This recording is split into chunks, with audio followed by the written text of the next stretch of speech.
One of the ways we display affection towards each other is through physical touch. Physical touch makes us feel connected. It induces bonding and helps the body to release all the good hormones, dopamine, oxytocin, endorphins, serotonin, etc. Basically, it de-stresses us, makes us feel safe, and gives us a sense of belonging. All of this is taken away from you when you are in a narcissistic relationship. Why? Because it's widely known narcissists withhold intimacy. And one of the easiest ways they do so is by withholding physical intimacy. And that creates touch starvation, which is what we are going to talk about in today's episode. Hi, I am Danish, a narcissistic abuse recovery professional. Welcome to my channel and thank you so much for tuning in. Today, in this episode, we're going to talk about something very, very important yet painful. How a narcissist withholds physical intimacy and how that leads to touch starvation or skin hunger. If that sounds interesting and you're eager to learn more, please make sure to subscribe because, as I always say, your subscription to the channel helps spread awareness about narcissistic abuse. Before we start exploring this topic, I have a question for you. Did a time come in your relationship with a narcissist where you basically started settling down for anything because they had starved you to the point of completely collapsing? You started just taking those breadcrumbs, whatever they used to throw, you would take it without questioning it because that is the only thing you got from them. If yes, drop your experiences in the comments below and also share how that impacted your self-image because later in this episode, I'm going to talk about that as well. In the beginning of a narcissistic relationship, affection is displayed. Sometimes it's shown emotionally, other times it's shown physically. But the narcissist is quite intense in expression of what they feel towards you, or in other words, what they pretend to feel towards you. So you feel a deep connection with them. They tend to speak your love language only to fool you into thinking you have fallen in love or you have found someone who truly is the person you're looking for. But down the line, as things settle down and as you fall for their crap, they start withdrawing. They start withholding the affection they so openly showed in the beginning. Basically, de-evaluation stage begins and you start questioning yourself. Am I making them do this to me? Am I doing something wrong here? And so on. You know how the story goes. You try to restore the homeostasis, but nothing seems to work because in their head, you are nothing but a piece of trash they don't want to do anything with. Unfortunately, I have to use these terms. They had idolized you, but now they know you have fallen for them. You are in the cage already, so they don't have to care. They don't put on that mask anymore. What does that do to you? It makes you feel extremely lonely. It makes you feel abandoned and neglected, especially physically. Because think about this for a moment. If this person held you, hugged you, kissed you, cared for you physically in the beginning, and all of a sudden there is a distance that wasn't there before. You have to chase them. You have to initiate everything. You have to hug them. And when you do so, it seems like you are forcing yourself on them and you feel like a burden. A sense of shame starts developing in you because your expression of physical affection is not welcomed.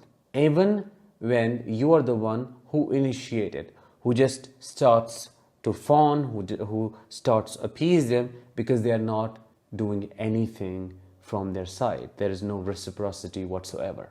Eventually, a time comes in your relationship when you start hopelessly craving for the physical affection they're not showing you. You get tired of trying and trying and trying, and you stop. Why? Because they call you clingy, they call you needy.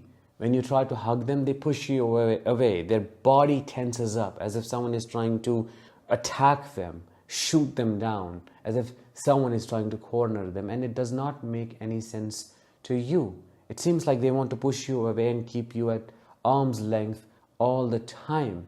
Yes, they have their own reasons of not displaying physical affection, and we're not going to go into that today.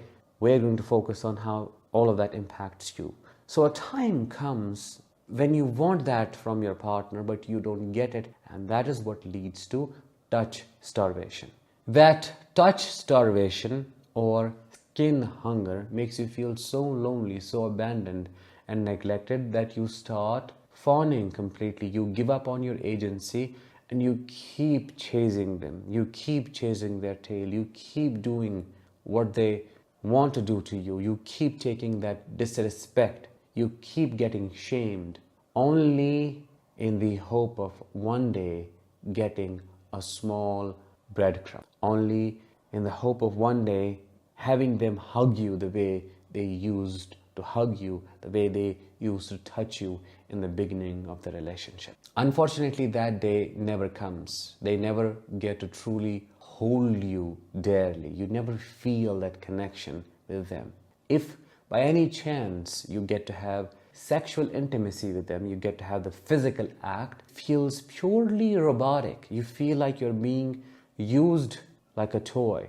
But it's during those few minutes you feel touched by them, and that creates a weird, toxic, effed up chemistry in your brain. It's only those rare moments when you feel touched by them, when you feel connected, even when your conscious part, your logical part of the brain knows it's purely robotic, you still get addicted to those moments. Your brain releases that oxytocin, that dopamine, serotonin, and endorphins, which eventually leads to the creation of a strong trauma bond of a special kind. You get addicted to the act itself, which can then lead to wanting to have more sex. It's weird, isn't it? You get shamed for the same. They use you in every way they want to, and you're not able to say no. Unfortunately, in many cases, even this thing is not present. They are purely starved, deprived of any physical affection the narcissist is capable of showing. Why do I say capable of showing? They know what you need from them. They know what they have to do. But they can't even fake it for you because they love to see you suffer. They love to have that power over you. They get that sadistic supply from torturing you, from withholding the very thing they know how to offer.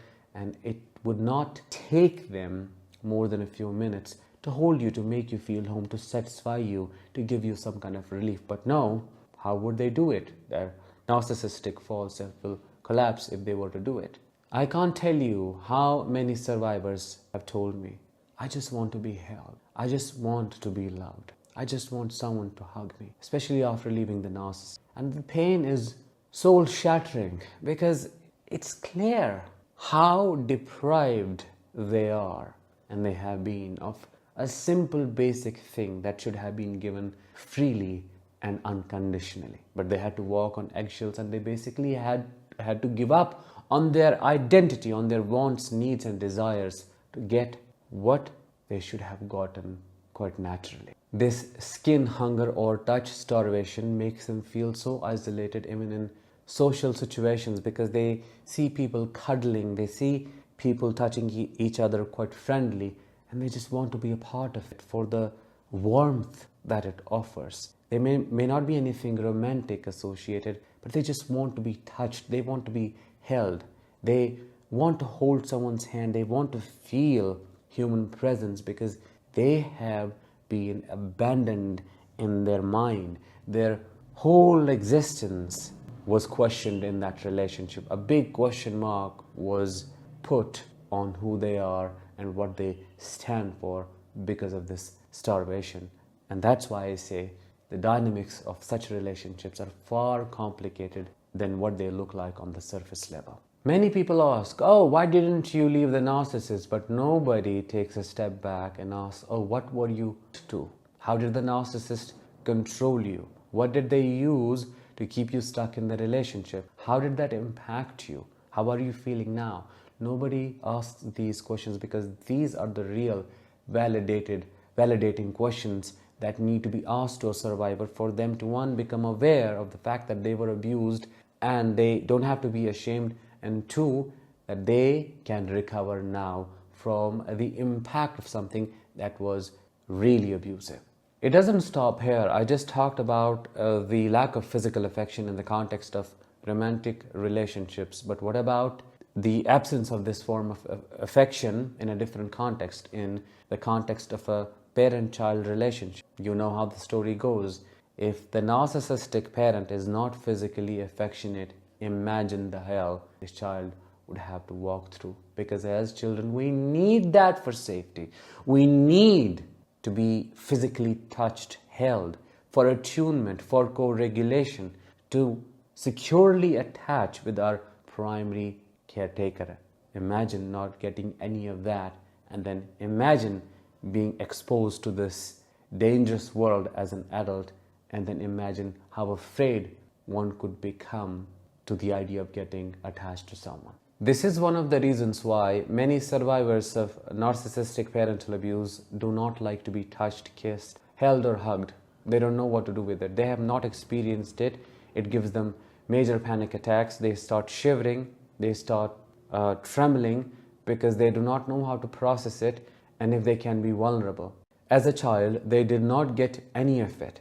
They don't know what it means and what it is supposed to do, what connections to make about it, and how to be vulnerable. So as an adult, they have all these problems now. We call all of this collectively as developmental trauma and traumagenic relational patterns. This is one of the reasons why many survivors of trauma have avoidant attachment. They do not get attached, or basically are afraid of getting attached with someone emotionally, but they also hate physical attachment because of their experience. Alternatively, the other end of the spectrum, some trauma survivors crave it, and that's what leads them to ending up with extreme narcissists who fake providing it. They want to be touched, they want to be held because they were not given all of that as a child. And this person who now fakes the capacity to provide that fools them. Unfortunately, their trauma gets activated, and that is how they get abused further. In conclusion, a narcissist withholds physical affection, physical intimacy to the point of triggering touch starvation or skin hunger. When you have that, you feel extremely lonely. You have a lot of mood swings. You're always depressed. You want and crave that human touch, physical touch. Your body wants to soothe through someone's touch. And that's what is extremely traumatizing, painful, yet there is something that you can do about it, which I invite you to do right now if you struggle with it. I would like you to search on YouTube something called havening, self-soothing therapy. Havening is a touch-based psychosensory therapy that teaches you how to give yourself a very soothing self-hug. You can learn havening and start giving yourself a lot of soothing hugs, and that will help you to open up more to the hugs you could receive from other people. That was it for today's episode. I hope you found it insightful. If you did, let me know in the comments, and I will talk with you in the next one. Until then, as always, let the healing begin and continue.